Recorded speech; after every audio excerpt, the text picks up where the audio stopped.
Petrol pump पर पूरे दिन धूप में काम करने वाला ये लड़का एक दिन one of the greatest businessman बनेगा, जिसकी कंपनी आगे चलकर पर मिनट करोड़ों रुपए तक अर्न करेगी। ये कहानी है भारत के सबसे well known person Dhirubhai Ambani की। कहानी की शुरुआत होती है 1932 में, जब गुजरात के चोरवाड़ गांव में धीरूभाई अंबानी का जन्म होता है। उनके फादर एक स्कूल टीचर थे, लेकिन उनकी सैलरी बड़ी फैमिली को चलाने के लिए सफिशिएंट नहीं थी और मिट्टी के फर्श वाला 2 कमरों का घर था, जिसमें धीरूभाई अंबानी अपने बाकी फैमिली मेंबर्स के साथ रहते थे। अपने शुरुआती दिनों से ही धीरूभाई को छोटी छोटी बातों के लिए मन मारना पड़ता था। 12 साल की उम्र आते आते धीरूभाई ने जूनागढ़ के बहादुर कांजी हाई स्कूल में as a free student admission लिया। अनफॉर्चुनेटली धीरूभाई की फाइनेंशियल कंडीशंस ठीक नहीं थी, जिससे उन्हें अपनी पढ़ाई को बीच में ही रोकना पड़ा और वो कुछ काम की तलाश में निकल पड़े। इस टाइम पर उन्होंने देखा कि भारतीय लोग अरब कंट्रीज में जाकर अच्छा खासा पैसा कमा रहे हैं। इसीलिए 16 साल के धीरूभाई घर से हजारों किलोमीटर दूर एडेन की ओर निकल पड़े। एडेन पहुंचकर उन्होंने A&P कंपनी में जॉब इंटरव्यू दिया, जहां उन्हें पेट्रोल पंप पर पेट्रोल भरने का काम मिला। इस काम के लिए उन्हें पर मंथ 300 रुपए मिलते थे, लेकिन धीरूभाई अपने इस काम से सेटिस्फाई नहीं थे। 90s के टाइम पर धीरूभाई ने एक बात नोटिस की कि एडेन में चलने वाली करेंसी रियाल सिल्वर की एग्जैक्ट वैल्यू से भी सस्ती है। एग्जाम्पल के लिए 1 रियाल को बनाने के लिए 10 पाउंड की सिल्वर का यूज किया हो, बट उस सिल्वर की मार्केट वैल्यू 12 पाउंड थी, यानी 2 पाउंड का सीधा प्रॉफिट। धीरूभाई ने भी यही किया। उन्होंने रियाल को कलेक्ट करके मेल्ट करना शुरू किया।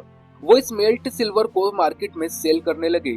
धीरूभाई 3 महीने तक ऐसा करते रहे, लेकिन फिर वहां की गवर्नमेंट को शक हो गया कि आखिर एडेन की करेंसी जा कहाँ रही है, जिससे धीरूभाई को अपने काम को बीच में ही बंद करना पड़ा। लेकिन अब तक धीरूभाई कई लाख रुपए तो कमा ही चुके थे। ईयर 1954 में धीरूभाई की शादी जामनगर की पोस्टमैन की बेटी कोकिलाबेन मोदी से होती है।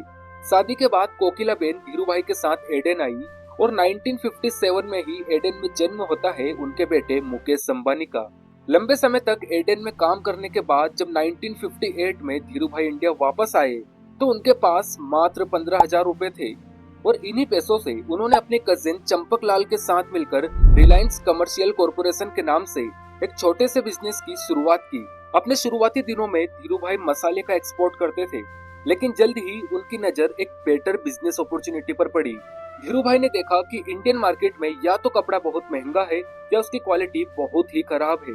दूसरा, इंडियन मार्केट में कोई इस्टेब्लिश्ड ब्रांड भी नहीं था, जिससे आम आदमी के लिए बेटर क्वालिटीज के कपड़ा खरीदना बहुत मुश्किल हो रहा था। लेकिन ये धीरूभाई के लिए एक बिजनेस अपॉर्चुनिटी थी। उन्होंने सोचा कि अगर अच्छी क्वालिटी के कपड़ों को सस्ते दाम पर बेचा जाए तो हर इंडियन उसे खरीदना पसंद करेगा। इसीलिए उन्होंने खुद के टेक्सटाइल ब्रांड विमल की शुरुआत की। धीरूभाई ने अपने ब्रांड के एडवर्टीजमेंट के लिए करोड़ों रुपए तक खर्च किए और उसकी टैगलाइन थी ओनली विमल। अपने बिजनेस को बढ़ाने के लिए उन्होंने फ्रेंचाइजी लाइक बिजनेस मॉडल्स का यूज किया, जिसका एडवांटेज ये हुआ कि 1979 आते आते रिलायंस इंडिया का लार्जेस्ट टेक्सटाइल ब्रांड बन गया था। लेकिन 1977 में धीरूभाई ने एक ऐसा डिसीजन लिया जिसने इंडियन स्टॉक मार्केट को हमेशा के लिए बदल कर रख दिया।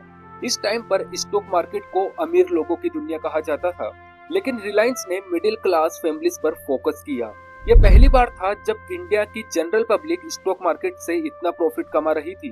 बिजनेस हो या स्टॉक मार्केट, धीरूभाई को हर जगह सक्सेस ही सक्सेस मिल रही थी, बट अनफॉर्चुनेटली सक्सेस के साथ स्ट्रगल भी था। ये 90s का टाइम था और इस टाइम पर पूरे भारत में लाइसेंस राज था, मतलब बिना गवर्नमेंट परमिशन के आप कुछ नहीं कर सकते, और ये बात धीरूभाई अच्छे से जानते थे। इसीलिए वो रूलिंग पार्टी हो या अपोजिशन, सभी से अपने रिलेशंस को मेंटेन करके रखते थे, जिसके चलते उन्होंने गवर्नमेंट से हाई यूनिट वैल्यू स्कीम को अप्रूव्ड करवा ली, जिससे रिलायंस को फायदा ही फायदा हो रहा था। जैसा धीरूभाई सोच रहे थे सब कुछ वैसा ही हो रहा था। लेकिन साल था 1986 का, जब धीरूभाई अंबानी को पहला हार्ट अटैक आया। डॉक्टर ने उन्हें ट्रीटमेंट के लिए USA रेफर कर दिया। कुछ दिनों तक धीरूभाई जिंदगी और मौत की जंग लड़ते रहे। दूसरी तरफ उनके कॉम्पिटिटर्स को लग रहा था कि शायद अब धीरूभाई का एंड आ चुका है। लेकिन जब मार्च 1986 में वो लौटकर इंडिया आए तो सब लोग शॉक रह गए। हालांकि धीरूभाई में अब पहले जैसी बात नहीं रही थी, लेकिन उनका माइंडसेट अभी भी वैसे का वैसा ही था। वो अपना पूरा टाइम सिर्फ बिजनेस को ही देने लगे, क्योंकि उन्हें अपनी लाइफ का सबसे बड़ा ड्रीम प्लांट अभी कंप्लीट करना बाकी था। रिलायंस ने अपना पहला पॉलिएस्टर प्लांट पातालगंगा में बिल्ड किया। 26 महीने में बनने वाले प्लांट को मुकेश अंबानी की लीडरशिप में सिर्फ 18 महीने में बनाकर रेडी किया। लेकिन अभी भी उनकी लाइफ का सबसे बड़ा गोल बाकी था, गोल ऑयल रिफाइनरी प्लांट बिल्ड करने का।